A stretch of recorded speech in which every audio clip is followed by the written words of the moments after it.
दिल्ली की जनता उम्मीद लगा के इंतजार करती रही। बस तो नहीं आई, लेकिन जो मामला सामने आया है 1000 लो फ्लोर बसेस का है और इसमें तमाम इर्रेगुलरिटीज हुई हैं।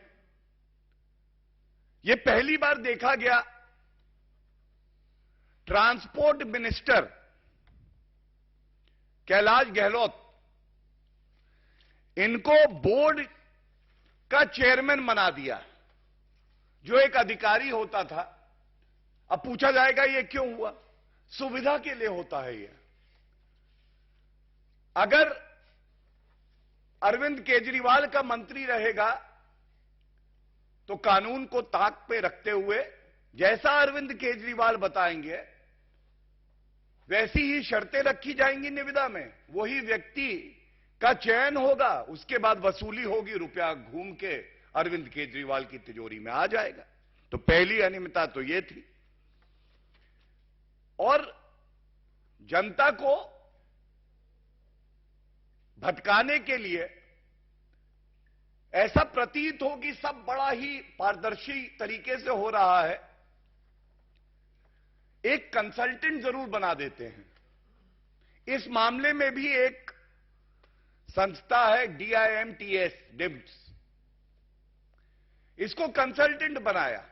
विचित्र बात यह है कि इस कंसल्टेंट ने कंसल्टेशन जो किया वो ये किया कि कैसे वसूली का रुपया, ये काला धन, गुलाबी गड्डियां अरविंद केजरीवाल तक पहुंच जाएं और भ्रष्टाचार पूरा हो जाए। जो L1 था, बड़ी ही प्रतिष्ठित कंपनी थी, लेकिन L1 से इनकी सांठगांठ नहीं थी। इन भ्रष्टाचारियों को जनता का जितना रुपया चाहिए था वो एक ईमानदार कंपनी देने के लिए नहीं तैयार थी। तो इन्होंने एक और कंपनी जो इनकी चहेती थी, जिसको इनको चिन्हित करके सेलेक्ट करना था, JBM, उसको बातचीत के लिए बुलाया। सवाल पूछा जाएगा, L1 जनता का कम रुपया खर्च करके आपको BS6 की 600 बसेस के लिए उन्होंने बिडिंग करी। आप बातचीत करते, दाम कम हो जाते, जनता का रुपया बचता और बसेस भी आती, लेकिन नहीं,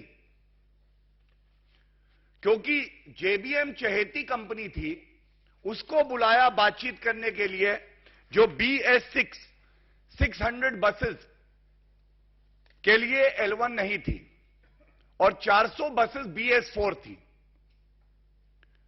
यह पूछना चाहेंगे, क्या आपने कानून नहीं पढ़ा है अरविंद केजरीवाल जी? या आपकी नीयत में इतना खोट आ गया है कि कानून को दरकिनार करके केवल वसूली करने के लिए आप कुछ भी करने को तैयार हैं? There are multiple judgments of the Honorable Supreme Court that there has to be a level playing field. समानता होनी चाहिए हर बिडर के लिए। आपके पास एक L1 बिडर था, आप अगर JBM से बात कर सकते हैं तो ये जो प्रतिष्ठित कंपनी थी, इसको बुला के भी बातचीत कर सकते थे। और जब मैं कहता हूं प्रतिष्ठित, तो बड़ी जिम्मेदारी से कहता हूं, देश की सबसे प्रतिष्ठित कंपनी, उसको नहीं बुलाया गया। और ये जब सारा मामला सामने आया तो तमाम कंप्लेंट की गई। जो नागरिक हैं, जो ईमानदारी का झंडा लेके खड़े रहते हैं, जो चाहते हैं अरविंद केजरीवाल का भ्रष्टाचार पकड़ा जाए, उन्होंने भी कंप्लेंट दी। और इस बात को कहते हुए हमें गर्व है कि भारतीय जनता पार्टी ने भी, और मेरे साथ विजेंद्र जी भी बैठे हैं, इनकी भी एक कंप्लेंट है, इस मुद्दे को पुरजोर तरीके से उठाया। एक कमेटी का गठन हुआ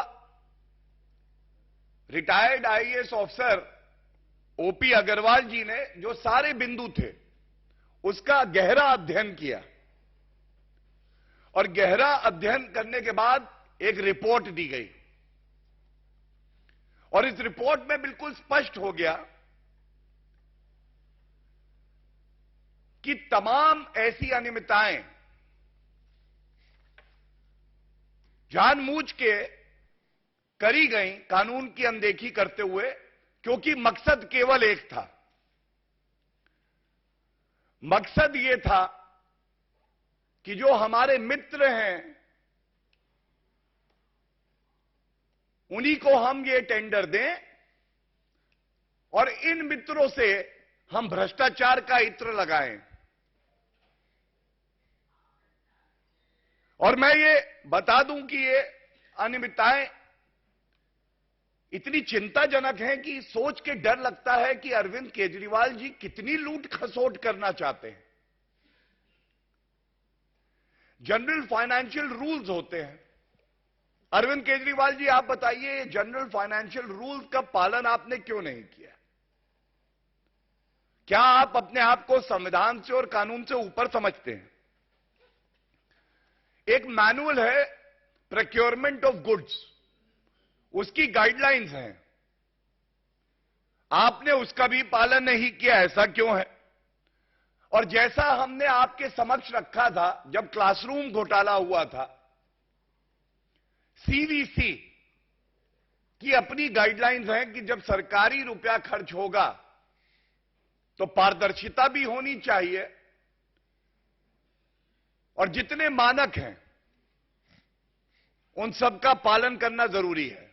और पुनः अरविंद केजरीवाल जी ने कहा कि नहीं, सीवीसी जरूरी नहीं है, मेरे लिए तो करप्शन जरूरी है। अगर मैं आया हूं तो करप्शन तो करूंगा ही करूंगा। जनता का रुपया तो मुझे लूटना ही है। ये जो सवाल हम लोग यहां से पूछ रहे हैं, ये गंभीर सवाल हैं।